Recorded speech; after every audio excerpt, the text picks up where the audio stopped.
Hello friends, welcome to our channel Study with me. I am Rehnma Khan and today we are going to learn Hindi अपठित गद्यांश। Friends, आज हम हिंदी में अपठित गद्यांश करेंगे। ये मतलब इम्पॉर्टेंट तो नहीं है, पर इससे आपको कुछ आइडिया मिल जाएगा कि हमें किस तरह के मतलब पेपर में किस तरह के क्वेश्चंस आते हैं अपठित गद्यांश से रिलेटेड। ठीक है, तो आप देख लो, यहाँ पे ये क्वेश्चन दिया हुआ है, आप पढ़ लो इसको। मतलब इस ये जो एक श्लोक टाइप ही है, मतलब एक पैराग्राफ टाइप है। इसके मतलब इसमें जो इम्पॉर्टेंट वर्ड हैं या फिर जिनकी मीनिंग्स आपको नहीं पता है, उनके मीनिंग्स नीचे दिए गए हैं शब्दार्थ में। और इसमें बोला जाता है कि क्वेश्चन आता है कि संदर्भ प्रसंग सहित व्याख्या कीजिए। तो यहाँ संदर्भ में वही लिखते हैं कि ये कविता या ये जो भी है, ये हमारे पाठ्य पुस्तक जो भी वासंती से लिया गया है, ये इस पाठ का नाम है। तो ऐसे करके संदर्भ में लिखते हैं। प्रसंग में प्रस्तुत पद में मीराबाई ने सतगुरु की कृपा का बखान करते हुए, बखान मतलब उनके बारे में बताते हुए, बखान करते हुए गुरु की महिमा और राम की विशेषता बतलाई है। और व्याख्या में इस जो पैराग्राफ है उससे आपको जो भी समझ में आया उसको हिंदी में लिख देते हैं। ठीक है, तो यही होता है और आप इसका स्क्रीनशॉट ले सकते हैं। बेसिकली इसमें यही क्वेश्चन पूछा जाता है कि ये मतलब पहले तो संदर्भ प्रसंग सहित व्याख्या कीजिए, फिर ये जो पैराग्राफ है वो किन के द्वारा लिखा गया है और ये पाठ का नाम क्या है। तो ऐसे करके क्वेश्चंस आते हैं। फ्रेंड्स, स्क्रीनशॉट भी लेते चलिएगा आप। नेक्स्ट है, ये भी पैराग्राफ है। इसमें भी जो इम्पॉर्टेंट वर्ड हैं या फिर जिनके आपको मीनिंग्स नहीं पता है, उनकी मीनिंग यहाँ आपको मिल जाएंगे। जैसे व्योम आकाश, दुर्गम कठिन, शिखर चोटी, तम अंधकार, प्रहर रात दिन, भयदायिनी डरावनी, लवर लपट नाकाम असफल। संदर्भ वही ये कविता या ये पैराग्राफ इस पाठ से ली गई है और इसके पुस्तक मतलब जिस पुस्तक से ली गई उस पुस्तक का नाम, प्रसंग और व्याख्या। तो फ्रेंड्स, हम नेक्स्ट करते हैं अब या ये भी पैराग्राफ ही है, आप इसको पढ़ भी सकते हो। इसमें भी शब्दार्थ दिए हुए हैं, संदर्भ, प्रसंग, व्याख्या। यही क्वेश्चन आते हैं फ्रेंड्स, बेसिकली यही क्वेश्चन आते हैं आपके एग्ज़ाम में और कुछ नहीं आता। संदर्भ इससे अपठित गद्यांश से रिलेटेड यही क्वेश्चन ही आते हैं। नेक्स्ट है, ये तो मैंने आपको एक एग्जाम्पल कि कैसे टाइप क्वेश्चन आते हैं और आप कैसे लिखो ये भी देखो। चलो आपको मैं एक पढ़ के ही बता देती हूँ। ठीक है। बादल टूटे बरसा जीवन, भीगा मरुथल महका मधुवन, पेड़ों की छा हुई गहरी, इसका साथी दिन का प्रहरी, जो मेरा साथी बन पाता वह रूप कहीं है भरमाया। इसमें बादल टूटे मतलब बादलों ने खूब जल बरसाया।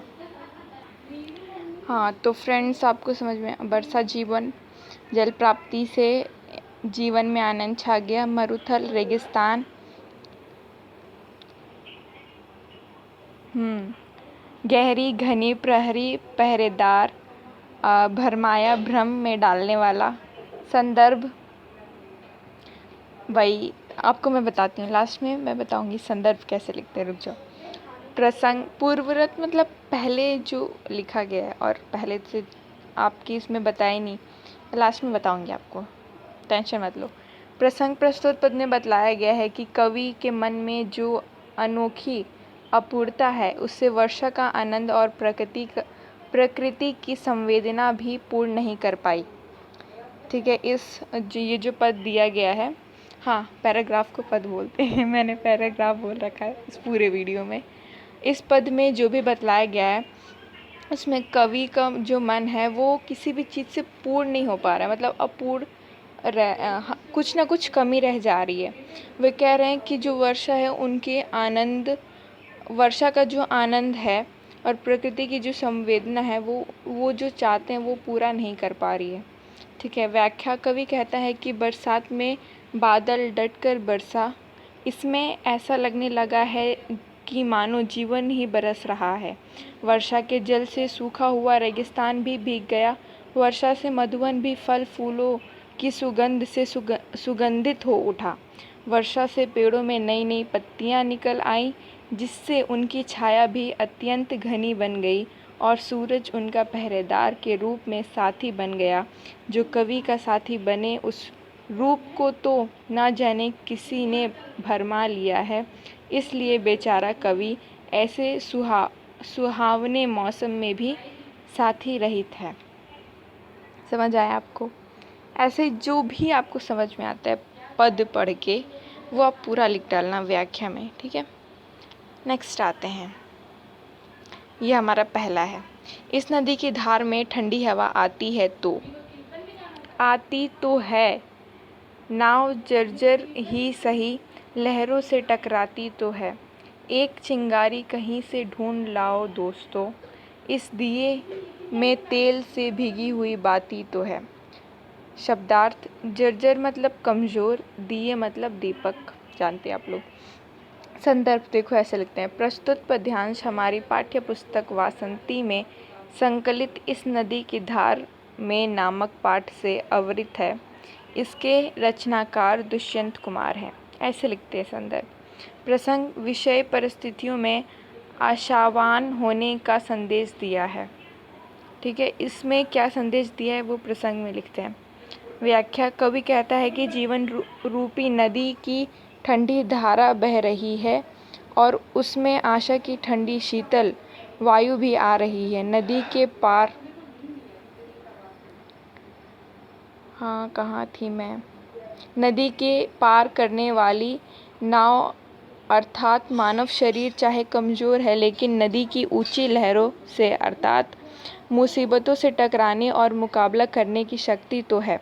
साथियों को संबोधित करते हुए कहते हैं कि मित्रों, कहीं कोई उत्साही रूप चिंगारी खोज कर ले आओ, क्योंकि इस जीवन रूपी दीपक में तेल भी है और भीगी हुई बाती भी है। केवल जोश यानी उत्साह की चिंगारी लगाने की आवश्यकता है, जिससे यह दीपक जल उठे। काव्य सौंदर्य, पहला, जीवन की कठिन और विषम दशा में हिम्मत बनाए रखने की वर्णना किया गया है। दूसरा, शैली भावात्मक और चित्रात्मक। तीसरा, उर्दू शब्दों की प्रधानता है। काव्य सौंदर्य में इससे आपको क्या समझ में आया, इसमें क्या क्या चीज़ें हैं वो सब बताते हैं। और भी हैं, ये भी देख लो। काव्य सौंदर्य,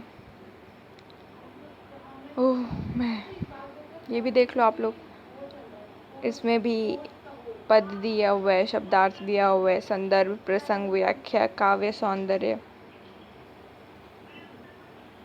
ऐसे भी क्वेश्चन आ सकता है कि इसमें जो काव्य सौंदर्य है वो बताइए। इसका व्याख्या तो बहुत बड़ा है भाई, तुलसीदास जी के पद हैं ये। तुलसीदास की हर लाइन में मतलब अच्छी होती है उनकी हर लाइन है, इसलिए उनका जब हम अगर अच्छे से पढ़ें ना तो उसमें हर लाइन में आपको बहुत कुछ मिलेगा और आप लिखोगे तो ये बहुत बड़ा हो जाएगा। ठीक है फ्रेंड्स, तो ये लास्ट है, आप देख लो इसे। And this is for today. Thank you so much for watching. अगर वीडियो अच्छी लगी हो तो लाइक कीजिएगा, शेयर कीजिएगा, चैनल को सब्सक्राइब कीजिएगा और बेल आइकन को भी प्रेस कर दीजिएगा। और क्या, thank you for watching, bye, take care.